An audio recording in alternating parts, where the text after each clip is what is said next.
Assalamualaikum warahmatullahi wabarakatuh.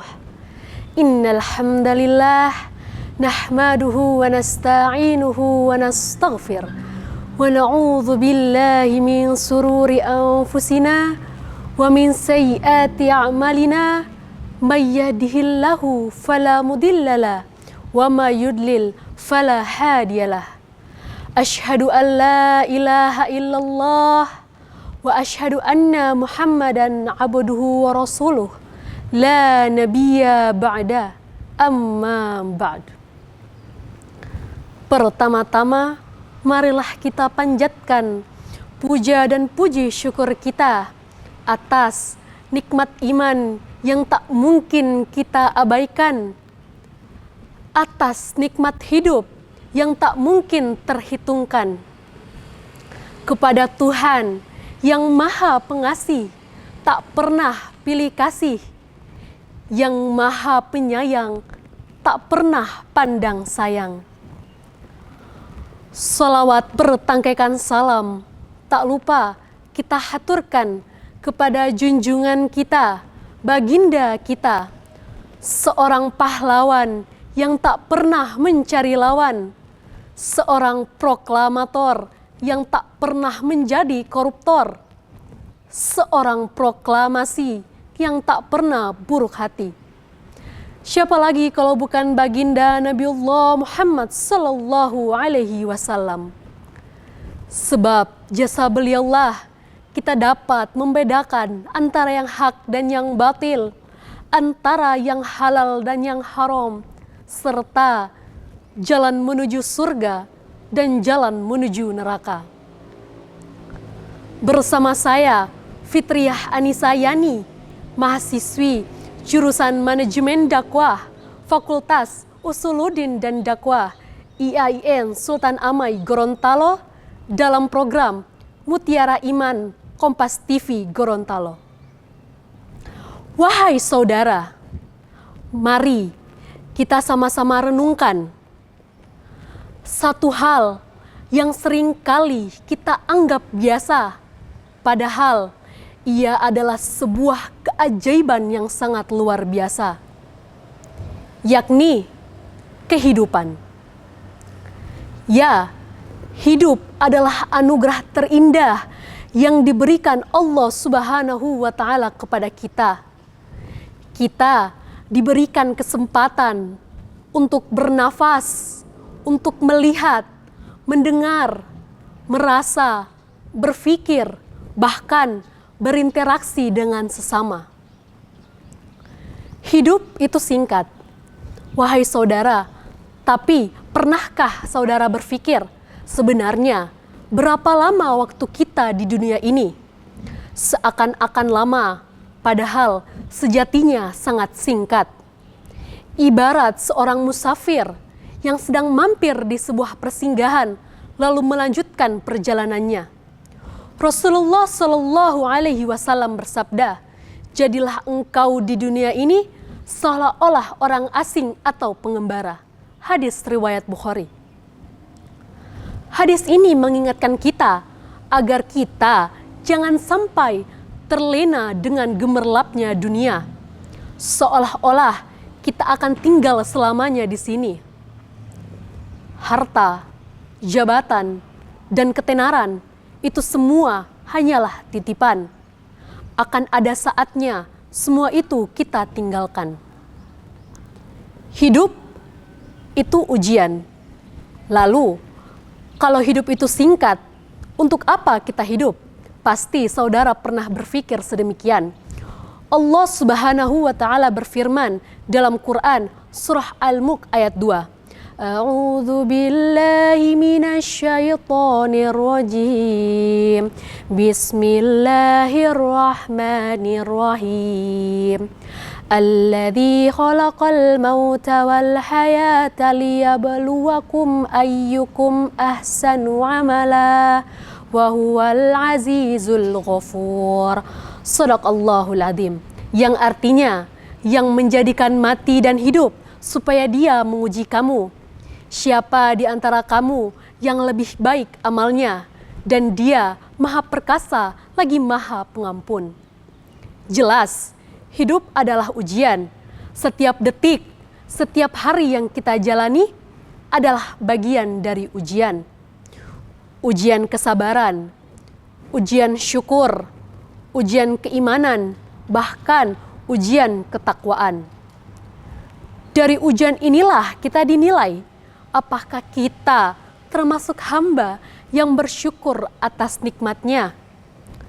Apakah kita termasuk hamba yang sabar dalam menghadapi cobaannya? Dan apakah kita termasuk hamba yang menjalankan perintahnya dan menjauhi larangannya? Hidup adalah pilihan. Dalam perjalanan yang penuh ujian ini, kita selalu dihadapkan pada pilihan. Setiap hari, setiap langkah, setiap keputusan yang kita ambil adalah pilihan. Mau berbuat baik atau jahat, mau beribadah atau bermaksiat, mau peduli atau acuh, itu semua adalah pilihan. Semua ada dalam genggaman kita. Allah sudah memberikan kita akal dan hati serta petunjuk melalui Al-Quran dan Sunnah agar kita tetap memilih jalan yang benar. Ingat, setiap pilihan yang kita ambil akan ada konsekuensinya. Pilihan baik akan berbuah kebaikan baik di dunia maupun di akhirat. Sebaliknya, pilihan buruk akan mendatangkan kerugian. Hidup dalam keseimbangan antara dunia dan akhirat. Kita seringkali dihadapkan pada dikotomi antara dunia dan akhirat. Seolah-olah jika ingin mengejar akhirat, kita harus meninggalkan dunia sepenuhnya. Padahal Islam mengajarkan kita untuk hidup dalam keseimbangan. Kita diperintahkan untuk berusaha, untuk berjuang di dunia, namun tetap dengan niat dan tujuan yang benar, yaitu untuk bekal di akhirat. Allah Subhanahu wa Ta'ala berfirman dalam Quran surah Al-Qasas ayat 77 yang artinya, dan cari apa yang telah Allah anugerahkan kepadamu, kebahagiaan di negeri akhirat, dan janganlah kamu melupakan bagianmu kenikmatan duniawi, dan berbuat baiklah kepada orang lain sebagaimana Allah telah berbuat baik kepadamu, dan janganlah kamu berbuat kerusakan di bumi karena Allah membenci orang-orang yang berbuat kerusakan. Ayat ini adalah panduan yang sangat jelas bahwasannya kita diperbolehkan untuk menikmati karunia duniawi asalkan jangan melupakan.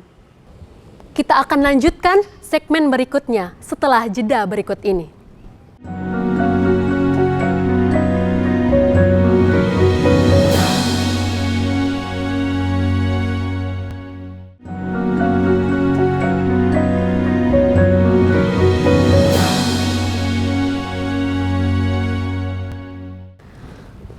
Terima kasih Anda masih bersama kami di program Mutiara Iman. Ayat ini adalah panduan yang sangat jelas bahwasannya kita diperbolehkan untuk menikmati karunia duniawi asalkan jangan melupakan tujuan kita, yakni akhirat. Kekayaan, jabatan, dan kenikmatan duniawi lainnya kita bisa jadikan sebagai sarana ibadah dan berbuat kebaikan asalkan tetap digunakan di jalan Allah. Misalnya, harta kita gunakan untuk bersedekah, membantu fakir miskin, membangun fasilitas umum, bahkan menuntut ilmu. Begitupun dengan jabatan, kita bisa gunakan untuk menegakkan keadilan dan melayani umat. Ini adalah bentuk ibadah yang sangat luas, bukan hanya terbatas pada puasa, sholat, dan zakat. Wahai saudara, pasti kalian pernah berpikir, lalu agar hidup kita tidak sia-sia, agar hidup kita tidak bermakna, kita harus melakukan apa? Pertama, jadikanlah hidup sebagai ladang amal. Setiap perbuatan baik, sekecil apapun itu, adalah amal. Senyum, salam, membantu sesama, menyingkirkan duri di jalan, kita bisa jadikan sebagai ladang pahala. Jangan remehkan amal kebaikan, sebaliknya jauhi perbuatan dosa. Kedua, selalu ingat tujuan akhir. Kita diciptakan di dunia bukan untuk main-main. Tujuan akhir kita yakni kembali kepada Allah Subhanahu wa Ta'ala. Oleh karena itu, persiapkan diri kita sebaik-baiknya. Bekal terbaik adalah takwa. Perbanyaklah ibadah, perbanyak zikir, serta perbanyaklah membaca Al-Quran. Ketiga, memanfaatkan waktu sebaik-baiknya. Waktu adalah pedang. Jika kita tidak gunakan untuk amal kebaikan, ia akan menebas kita. Jangan tunda-tunda amal kebaikan. Jangan sia-siakan waktu kita untuk hal-hal yang tidak bermanfaat. Keempat, hidup dengan rasa syukur.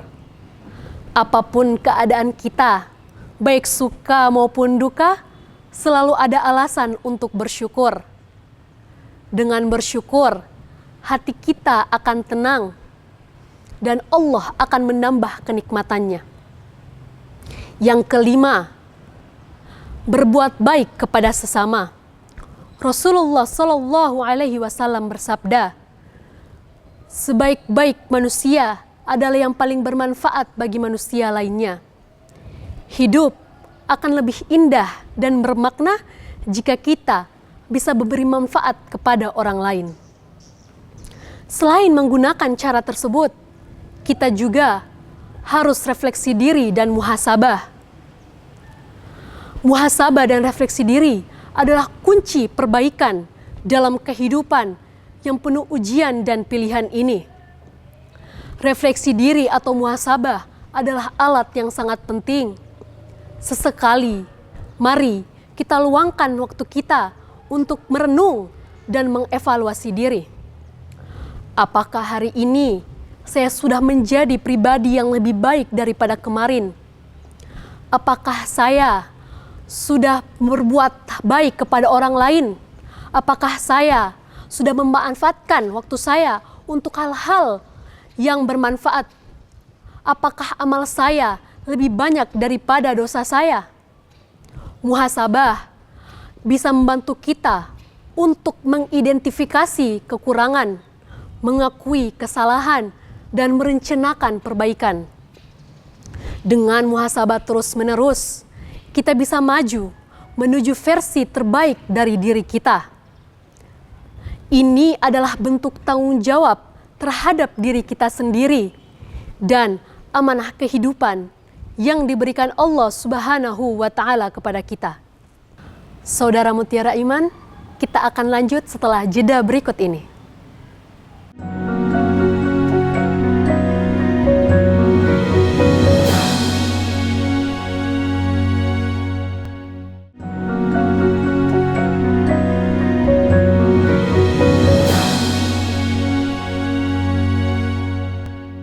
Terima kasih Anda masih bersama kami di program Mutiara Iman. Wahai saudara, kita hidup bukan untuk sia-sia. Kita pasti diciptakan ada maksud tertentu. Seperti kita hidup untuk ujian karena kita akan dinilai dari ujiannya. Apakah kita termasuk hamba yang bersyukur atas nikmatnya? Apa kita termasuk hamba yang sabar dalam menghadapi ujian-ujian yang telah Allah berikan kepada kita? Selain itu, kita juga pasti pernah berpikir, mengapa hidup kita tidak bermakna? Mengapa hidup kita sia-sia? Jadi, jika saudara ingin hidup saudara tidak sia-sia, kita bisa melakukan hal tersebut, yaitu seperti menjadikan hidup ini sebagai ladang amal. Pasti saudara pernah berpikir, untuk apa kita senyum sesama orang yang kita tidak kenal? Padahal itu akan bisa menjadi amal kebaikan, itu bisa menjadi ladang pahala. Seperti saudara sedang berjalan lalu melihat duri di jalan. Tanpa saudara pikir, saudara menyingkirkan, bisa menjadikan ladang pahala, bisa menambah amal kebaikan. Selain itu juga, kita pasti sering membuang-buang waktu kita untuk hal-hal yang tidak berguna, untuk hal-hal yang sia-sia. Sedangkan untuk melakukan ibadah, kita terus menunda-nunda. Padahal memanfaatkan waktu sebaik-baiknya itu adalah sangat penting dalam kehidupan kita. Karena kita akan menyesal kemudian hari, saudara. Lalu, berbuat baik kepada sesama, itu kita bisa jadikan sebagai ladang amal kebaikan. Kita bisa jadikan sebagai ladang pahala. Karena seperti Rasulullah SAW bersabda, sebaik-baik manusia adalah yang bermanfaat bagi manusia lainnya. Jadi, jika kita berbuat baik kepada sesama, itu tidak merugikan bagi kita, melainkan bermanfaat bagi orang lain dan membuat silaturahmi kita dengan orang lain tetap berjalan.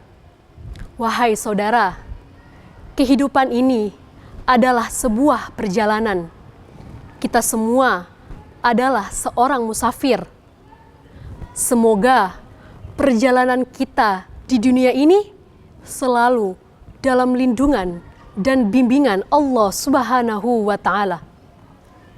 Semoga dalam menjalani hidup ini, kita selalu menjalaninya dengan penuh kesadaran, memanfaatkannya untuk menjadikannya sebagai ladang amal kebaikan, dan mempersiapkan diri sebaik-baiknya untuk pertemuan kita kepada Allah Subhanahu wa Ta'ala. Mari mulai hari ini kita niatkan untuk lebih menghargai hidup, memanfaatkannya untuk hal-hal kebaikan, dan berpegang teguh pada ajaran agama. Semoga Allah meridhoi langkah kita. Semoga Allah meringankan langkah kita untuk terus berada di jalannya dan dijauhkan dari perbuatan dosa.